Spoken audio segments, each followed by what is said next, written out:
Divine एको श्रीमद् भगवद गीता के अमृत वचन। नमो भगवते वासुदेवाय। प्रिय भक्तों, स्वागत है आपका डिवाइन एको पर, जहां हम श्रीमद् भगवद गीता के गूढ़ रहस्यों को सरल भाषा में समझने का प्रयास करते हैं। आज हम प्रवेश कर रहे हैं अध्याय 15 पुरुषोत्तम योग में। क्या हम भगवान के सर्वोच्च रूप को पहचान पाते हैं? क्या ये संसार ही अंतिम सत्य है या इसके परे भी कोई दिव्य सत्ता है? भगवान ही इस जगत के आधार हैं। ये समझकर हम कैसे मोक्ष प्राप्त कर सकते हैं? श्री कृष्ण इस अध्याय में स्पष्ट करते हैं कि भगवान ही जगत के मूल कारण है और केवल उनके स्मरण से ही मोक्ष संभव है। तो चलिए इस दिव्य ज्ञान की यात्रा पर चलते हैं। लेकिन आगे बढ़ने से पहले यदि आपने अभी तक डिवाइन एको को सब्सक्राइब नहीं किया है तो तुरंत करें, क्योंकि यहाँ हम लाते हैं गीता के अमृत वचन आपके जीवन को दिव्यता से भरने के लिए। कुरुक्षेत्र में अर्जुन का प्रश्न। अर्जुन श्री कृष्ण से पूछते हैं, हे केशव, ये संसार इतना मोहक और आकर्षक क्यों है? लोग इसमें फंसकर भगवान को क्यों भूल जाते हैं? और इस बंधन से मुक्त होने का उपाय क्या है? ये प्रश्न केवल अर्जुन का नहीं, हम सभी का है। इस दुनिया के रिश्ते, धन, मान सम्मान, इच्छाएं, ये सब हमें बांध कर क्यों रखते हैं? हम बार बार जन्म लेते हैं, मरते हैं और फिर भी इस चक्र से मुक्त क्यों नहीं हो पाते? श्री कृष्ण का उत्तर, संसार एक उल्टा वृक्ष है। श्री कृष्ण मुस्कुराते हैं और कहते हैं, ऊर्ध्वमूल मध्य शाखमश्वत्थ प्राहुर्व्ययम् छंदांसी यस्य पर्णानि यस्त वेत्स वेदवित्। ये संसार एक उल्टा वृक्ष, अश्वत्थ वृक्ष है, जिसकी जड़ें ऊपर परमात्मा में है और शाखाएं नीचे फैली हुई है। तो समझिए, ये संसार एक वृक्ष की तरह है जिसकी जड़ें भगवान में है। इसकी शाखाएं कर्मों के रूप में चारों ओर फैली हुई है। हम इसकी शाखाओं में उलझ जाते हैं और अपनी वास्तविक जड़ों भगवान को भूल जाते हैं। जब तक हम इस वृक्ष की पकड़ से मुक्त नहीं होते, तब तक हम जन्म मरण के चक्र में फंसे रहते हैं। संवेदनशील संगीत। इस वृक्ष से कैसे मुक्त हो?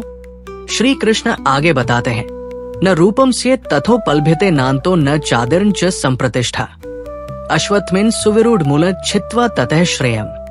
इस संसार वृक्ष का न कोई वास्तविक रूप है, न आदि है और न ही अंत। इसे केवल ज्ञान की तलवार से काटकर मुक्त हुआ जा सकता है।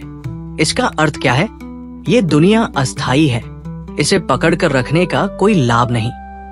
हमें अपनी इच्छाओं और आसक्तियों को काटना होगा। भगवान की शरण में जाने से ही हम इस वृक्ष से मुक्त हो सकते हैं।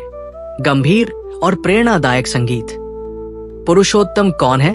अब अर्जुन पूछते हैं, हे प्रभु, इस संसार से परे पुरुषोत्तम कौन है? श्री कृष्ण उत्तर देते हैं, द्वाविमो पुरुषो लोके क्षरश्चाक्षर एव च क्षर सर्वाणि भूतानि कुत्स्थोक्षर उच्यते। इस संसार में दो प्रकार के पुरुष, जीव होते हैं, क्षर नाशवान और अक्षर अविनाशी। लेकिन मैं उन दोनों से श्रेष्ठ हूं, इसलिए मुझे पुरुषोत्तम कहा जाता है। तो समझिए, क्षर ये संसार, शरीर, मन, इंद्रिया सब नाशवान है। अक्षर आत्मा अमर है, लेकिन वो भी भगवान के बिना अधूरी है। पुरुषोत्तम केवल भगवान श्री कृष्ण ही इन दोनों से परे हैं। दिव्य संगीत। भगवान ही इस जगत के आधार है। श्री कृष्ण आगे कहते हैं, ये मामेवं सम्मूढ़ो जानाति पुरुषोत्तमम् सर्वविद भजति मां सर्वभावेन भारत।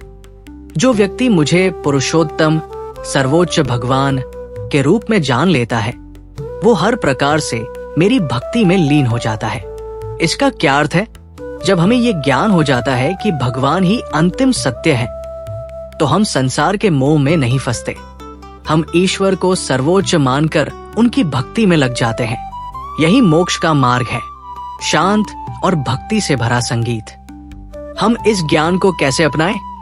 अब सवाल उठता है, क्या हम इस दिव्य ज्ञान को केवल सुनकर ही लाभ उठा सकते हैं? श्री कृष्ण कहते हैं, सबसे पहले इस संसार को एक अस्थायी वृक्ष की तरह देखना सीखें। ज्ञान की तलवार से आसक्ति और इच्छाओं को काटें।